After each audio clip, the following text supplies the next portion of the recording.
Tá. Como que a gente vai. A esquerda depender do Lula, eu acho que você estava chegando no lugar, é algo que é um tiro no pé, né? Sempre foi. Agora, como que. De onde vem essa resposta de meio e de fim de polarização que você quer? Precisa de uma nova liderança. Precisa, mas eu sou meio cético de uma nova liderança. Eu queria que tivessem, né, o ideal que fossem várias lideranças fortes, conectadas, né? Mas a gente sabe que isso é utópico também a nível de Brasil. É sempre um salvador da pátria. E Uhum. vai ser assim, infelizmente, ainda nos próximos anos. Mas uma coisa que você mencionou, né? Isso não chega na rua, não se conecta. Por causa dessa polarização, ela precisa acontecer a partir de um gesto, de gestos e de falas reconhecendo. Semana passada, por exemplo, eu vi o Lula falando uma coisa importantíssima. Ele dizendo assim: olha, a esquerda desaprendeu a falar com os evangélicos. É importante que a esquerda admita isso publicamente. O simples fato de uma pessoa, um quadro de esquerda, ir para frente de uma câmera e falar: a esquerda desaprendeu, nós não sabemos a falar com os evangélicos. Uhum. Isso já mostra, já sinaliza para a comunidade evangélica uma humildade de falar: olha, ele reconhece que a coisa não está boa e ele quer construir uma ponte. Isso é o mínimo. Agora, se você for para a TV, para as redes sociais e falar os evangélicos que querem destruir a democracia brasileira através da teologia do domínio, que quer aparelhar as instituições, lá, lá, lá, acabou. A ponte já acabou. Não é assim. Sabe? Se você identifica um problema, eu identifico, né? Porque a minha grande agenda de pesquisa na ciência política é o ativismo evangélico. Há uma paranoia de ocupar as instituições mesmo, que alguns chamam de teologia do domínio, que para mim é uma classificação também que já está obsoleta, já está exagerada também. Enfim, Mas o seu evangélico, a sua formação evangélica, eu acho que ela não é dessa corrente recente de não, prosperidade, assim. não. É uma corrente bem calvinista, bem presbiteriana mesmo. Mas depois, quando eu vou para Belo Horizonte, eu fico alguns anos, uns 4 anos na Igreja Batista da Lagoinha, que Hum. aí é dessas igrejas bem baseadas nessas teologias mais modernas, assim. Então eu tive bastante E contato. o que que você viu nesse mundo? Paranoia, Sério? muita paranoia. Os evangélicos pentecostais são muito paranoicos, né? De achar que tem uma grande conspiração. Isso é culpa do Olavo de Carvalho, né? Dessa coisa da conspiração, o marxismo cultural tá vindo aí. E sabe, isso, o mundo evangélico, não todo ele, mas grande parte do mundo evangélico, olha para essa discussão e interpreta de uma forma paranoica e transpõe para a ideia de batalha espiritual. Esse é o problema. Então, marxismo cultural vira batalha espiritual, de bem contra o mal. Ou seja, o bem é a direita, o mal é a esquerda e acabou o assunto. E a gente lembra que no passado a esquerda, os evangélicos votavam na esquerda, porque é uma população periférica, uma população de classe trabalhadora, pretos, pobres, jovens, mulheres. Isso é a esquerda, né? Os eleitores da esquerda. Em algum momento, a transposição do marxismo cultural, da ideia da corrupção como a sinalização, né, didática de que isso é verdade, da corrupção moral além de tudo. Enfim, isso é um grande vetor de polarização. Então, assim, não existe para a esquerda no Brasil hoje futuro sem voltar a se comunicar com a população evangélica. E isso começa sinalizando humildade. Não adianta ter milhões de seguidores nas redes sociais e não tratar desse tema. E tratar desse tema de forma estigmatizada. Aí os evangélicos são ignorantes, burros, sei lá o quê. Aí como eles são parados. Não, gente, eles transpuseram. Nossa, eu estou usando verbos hoje fortíssimos. Eles transpuseram certas teorias políticas, algumas até conspiratórias, como a ideia do marxismo cultural com a super exagerada, Uhum. transpuseram isso para vertentes teológicas, muitas vezes americanas, como a teologia da prosperidade, né, que se casa muito bem com o neoliberalismo. Então tá tudo em casa, gente. A coisa virou ali Uma coisa só. uma coisa só, sabe? E tudo muito didático. Eu escrevi um artigo, publiquei um artigo recentemente, tá na revista Almanac de Ciência Política da UFES, da Universidade Federal do Espírito Santo, um artigo sobre o Nicolas, fazendo análise do discurso do Nicolas Ferreira, o deputado federal de Minas Gerais, Uhum.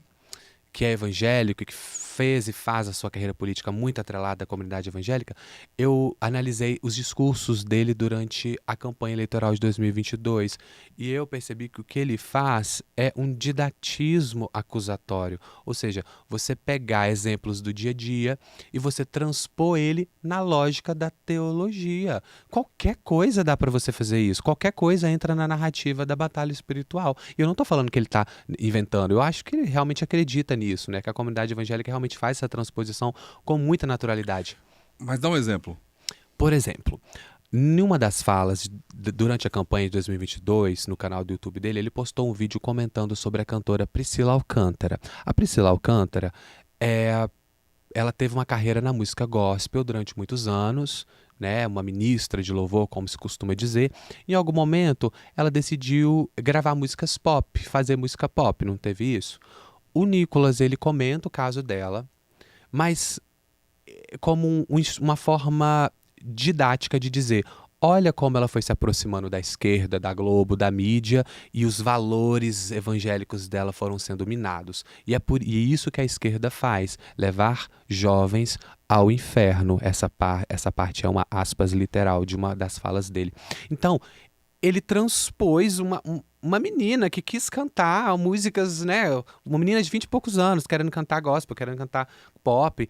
Ele conseguiu fazer disso uma transposição moral. Olha, é a evidência empírica de que a esquerda quer levar jovens ao inferno, de que quer corromper os valores morais. É isso que está acontecendo nas universidades, nas escolas, na mídia. É isso que está acontecendo na música, através da cultura, é o marxismo cultural, entendeu? Então, tipo, é um exemplo didático, por isso que eu chamo de didatismo acusatório. Não, Você faz uma acusação em tom didático para instruir quem está te ouvindo a entender o mundo da forma que você está vendo. Então, por isso que eu disse didatismo acusatório. É um conceito que eu criei, tá? Se vocês quiserem me citar. Didatismo acusatório. Isso. Mas Leiam meu faz todo artigo. sentido. Mas faz todo sentido, porque ele cola na Globo a ideia de inferno e no Lula a ideia de diabo. Né? E a esquerda tira as pessoas da proximidade de Deus. É, exatamente. É incompatível. Não existe cristão de esquerda. É o que a gente vê em todas as postagens nas redes. Vira jargão, vira uma lavagem cerebral, porque você repete tanto. E aí, como é que a esquerda vai fazer? Como é que a esquerda vai chegar pro evangélico? Falar não, nem existe cristão de esquerda. Vocês querem destruir a família, querem destruir os valores, querem se meter na educação dos nossos filhos, querem falar com eles que eles podem se identificar com um animal, ser um Terrier, que agora tá na moda. Então, tipo assim, mas aí tem uma coisa também. Não é só paranoia. Parte da esquerda progressista produziu muito material, como eu citei agora, os Terriers. Claro. Né? Os Terriers, para quem não sabe, são pessoas que se identificam como animais e vivem como animais. Meu Deus. Existe. Enfim, tem de tudo hoje em dia. E aí você dá só munição. E aí tem as questões da identidade de gênero, que virou um grande fantasma, né? Aí as pessoas, que antigamente já era difícil você entender que uma pessoa que nascia no corpo de um homem passou a se identificar como mulher. Agora tem os não binários, os boys cetas, os não sei o quê. Meu Deus. Isso é muito... É demais. É demais até pra mim, é demais pra qualquer pessoa. Imagina, para certa vertente dos evangélicos, eles interpretam isso como o esgarçamento total de um projeto de esquerda, sendo que não é isso. Então a esquerda tem que... O que eu faço principalmente, eu acho, hoje, é isso. É dizer, a esquerda não é isso daqui. A esquerda é um projeto econômico. Essas pautas de identidade, alguns acham relevante. Em algum momento a gente vai tratar, sim, mas isso aqui não é o centro. E se a gente centralizar isso daqui, que é isso, nisso está o conceito de identitarismo, centralizar identidades como a luta política, acabou. Não tem futuro aí para a esquerda. É pano para manga para a direita.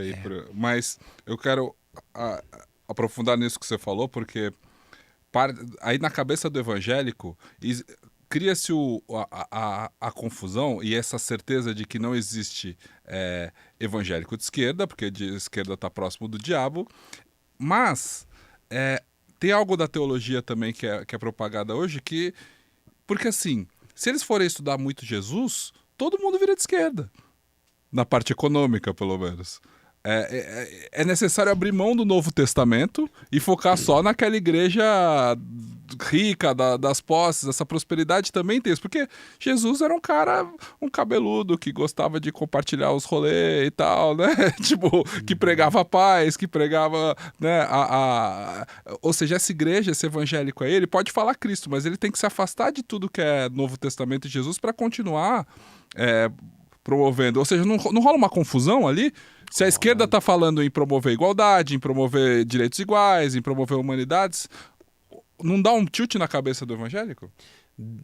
Dá. Inclusive, essa é uma das alternativas que parte da esquerda segue para se comunicar com os evangélicos, focar nessa parte do evangelho de Jesus, onde ele foca Na critica, fraternidade.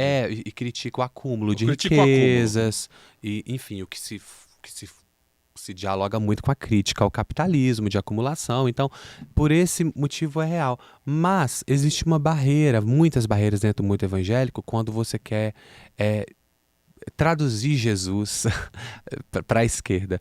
Porque o evangelho, o Novo Testamento, não é só Mateus, Marcos, Lucas e João, os evangélicos. Tem as cartas paulinas, que para os evangélicos é muito importante. E a base, as regras, a doutrina tem muito a ver com as cartas paulinas. Tem a ver com... Jesus fundamenta a essência. Mas se você lê o evangelho de Jesus, os 4 evangelhos, você não consegue ver assim regras claras, instrução clara, tipo... Não pode transar com um homem com um homem. Jesus nunca se ocupou disso. Nunca. Particularmente, eu acho que ele nunca se ocupou, porque esse não é um assunto importante. Né? Não é um assunto importante no sentido assim, não é nem relevante para ser citado. Claro. Porque eu já sou da teologia afirmativa, aqueles, né? Mas, tipo, as cartas paulinas, que é onde Paulo escreve, isso já anos depois de Jesus, Claro. né? Ele escreve aquelas igrejas, as primeiras igrejas cristãs, Éfeso, Laodiceia, Corinto, todas as igrejas sediadas naquelas cidades, que ele começa a ouvir falar que as igrejas estão se desvirtuando, então ele escreve, olha, vocês estão se perdendo nisso aqui, então tem que ser assim, assim, assim, assim, assado. Começa a dar Doutrina. Que é o que as pessoas precisam na fé. Exatamente. E organizar o negócio, né? Porque senão vira bagunça também. Só que aí entra um debate. Os evangelhos focam muito nessas regras. É Paulo que vai dizer em alguma carta que eu já não lembro agora, acho que é Coríntios ou Romanos, sei lá, que ele diz que, né, a partir de uma tradução também controversa, né, que a homossexualidade seria condenável, mas tipo, é aí que começam as regras. As regras vêm daí.